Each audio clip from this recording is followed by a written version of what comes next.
कान था मत लीजिए।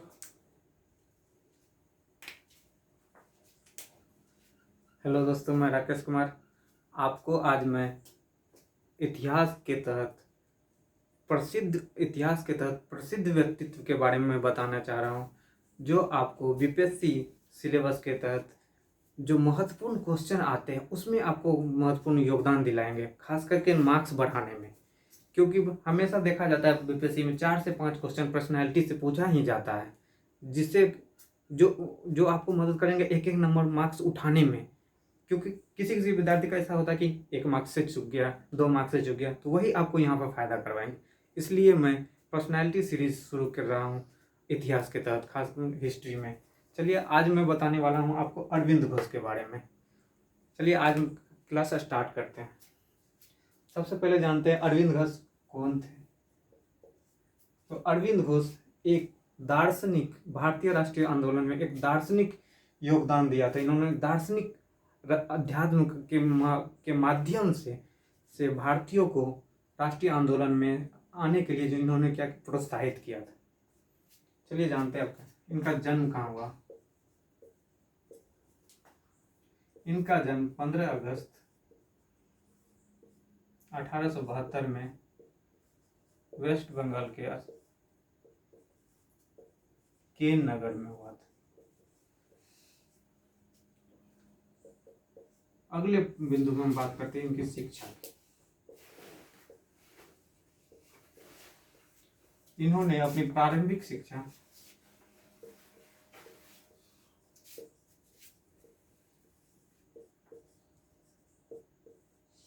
दार्जिलिंग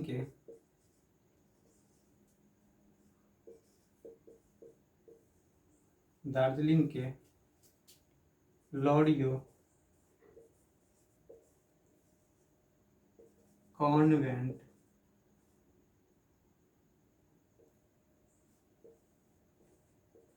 कॉन्वेंट स्कूल से प्राप्त की। इसके बाद ये उच्च शिक्षा के लिए अर्थात हायर एजुकेशन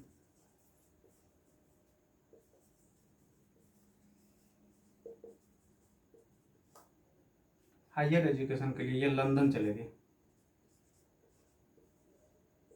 वहां इन्होंने सेंट पॉल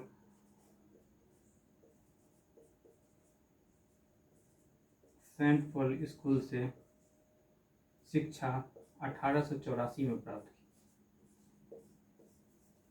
इसके बाद ये सीनियर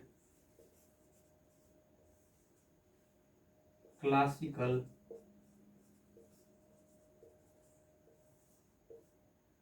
स्कॉलरशिप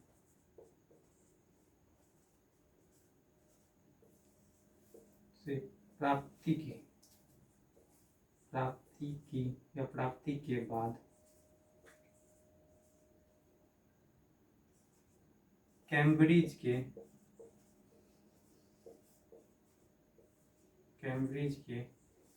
किंग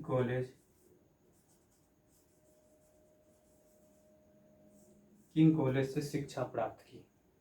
जिसके बाद ये फिर पुनः भारत आ गए।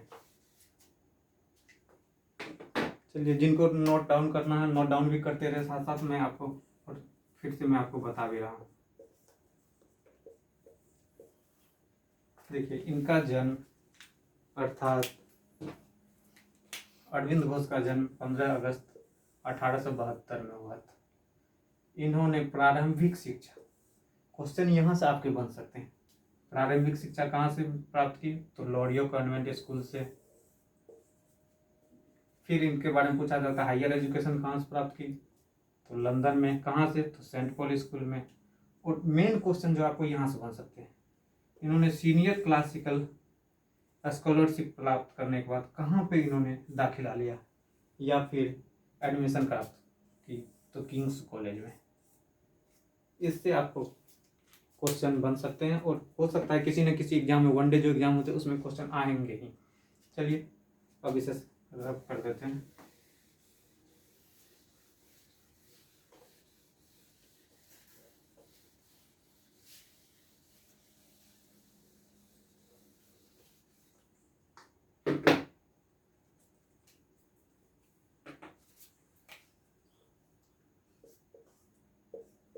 ये 1910 में भारत आए। सॉरी, ये भारत आने के बाद 1910 में कांग्रेस के सदस्य रहते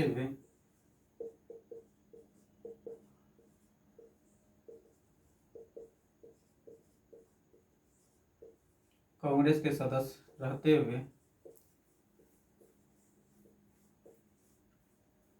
ब्रिटिश गवर्नमेंट के बारे में या फिर ब्रिटिश सरकार को भारत से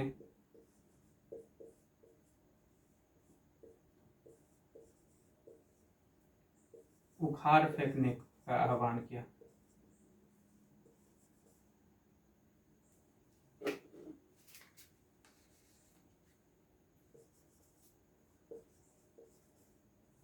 उखाड़ फेंकने का आह्वान किया।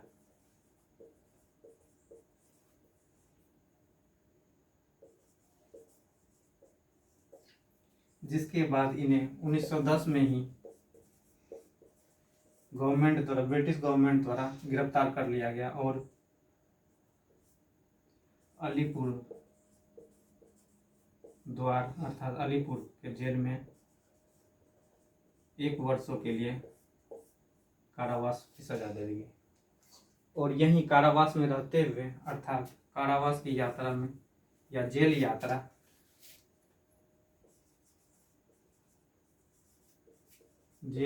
के दौरान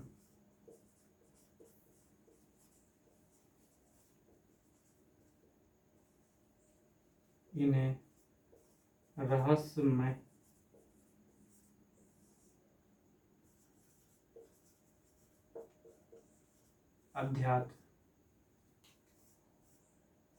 अध्यात्म की जानकारी प्राप्त हुई।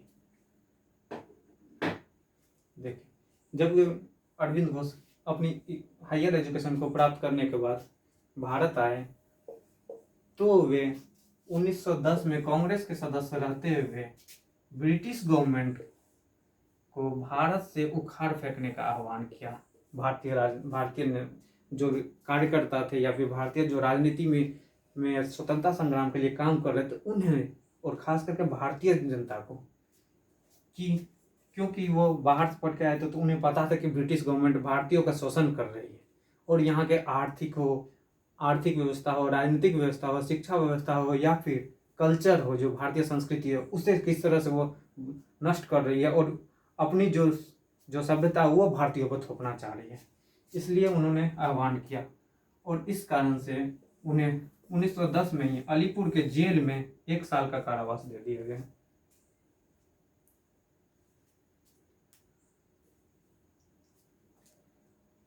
अलीपुर के जब उन्हें कारावास दिया गया तो इसी जेल यात्रा के दौरान इन्हें रहस्यमय अध्यात्म के बारे में जानकारी प्राप्त हुई, जिसके बाद इन्होंने सक्रिय राजनीति को छोड़ते हुए तमिलनाडु के पांडिचेरी में अपना आश्रम स्थापित किया और फिर वहां से वो अध्यात्म के बारे में काम करने लगे। चलिए इसके बारे में जानते हैं।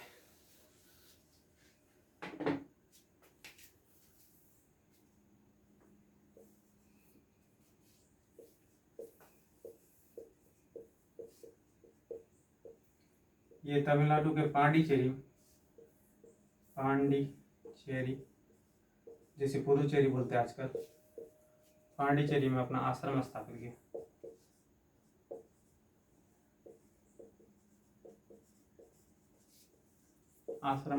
किया। जिसे अरविंदो आश्रम भी कहा जाता है। यहाँ से इन्होंने जो अध्यात्म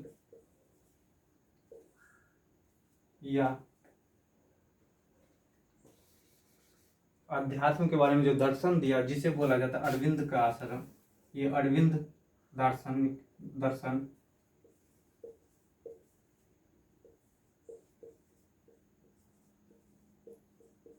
इनका कहना था कि अरविंद दर्शन वो है जो एक माँ के समान होती है, अर्थात माँ जैसे परिवार को समेट के रखती है, परिवार के प्रत्येक सदस्य को समेट के रखती है, उसी तरह इनका जो दर्शन था वो भारतीयों को समावेश करके रखती थी, एक साथ करके रखती थी। और इनका दर्शन सार्वभौमिक था।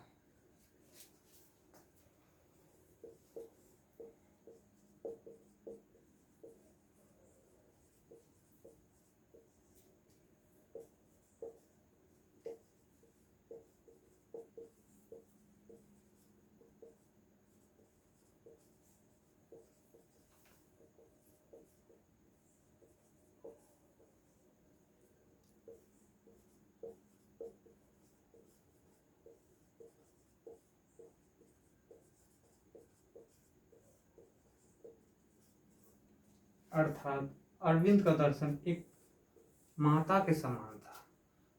अर्थात जो परिवार में, जैसे माँ परिवार के प्रत्येक सदस्य अर्थात सभी सदस्य को समाहित करके रखता है, उसी तरह अरविंद का दर्शन भी सभी भारतीयों को एक साथ समाहित करके रखता था। अर्थात इनका दर्शन सार्वभौमिक था।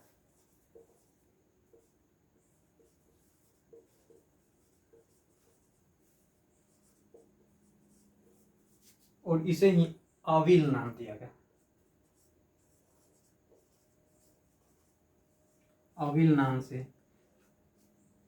1968 में स्थापित किया गया।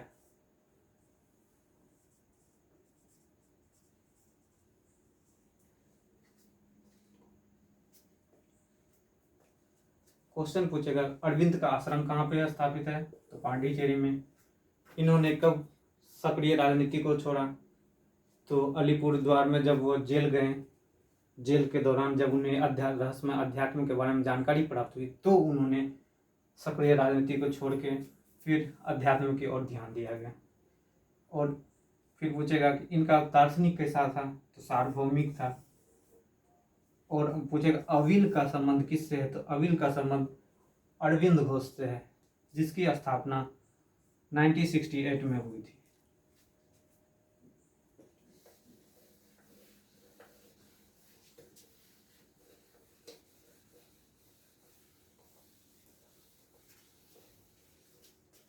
अब हम बात करते हैं अरविंद घोष की कुछ दार्शनिक पत्रिकाएं थी, जो प्रसिद्ध दार्शनिक पत्रिकाएं थी।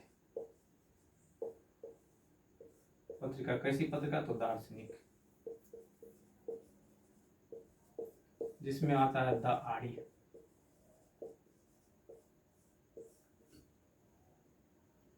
फिर दार्शनिक कुछ पुस्तक इन्होंने लिखी थी,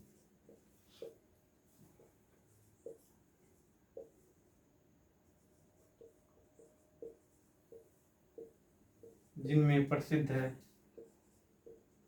the origin of human unity,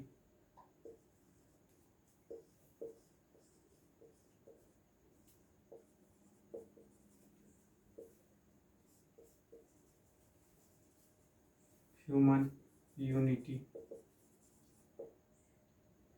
फिर द सिंथेसिस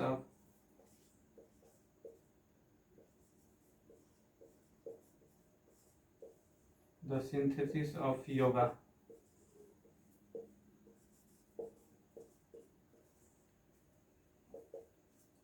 और लास्ट द लाइफ डिवाइन या लाइफ डिवाइन।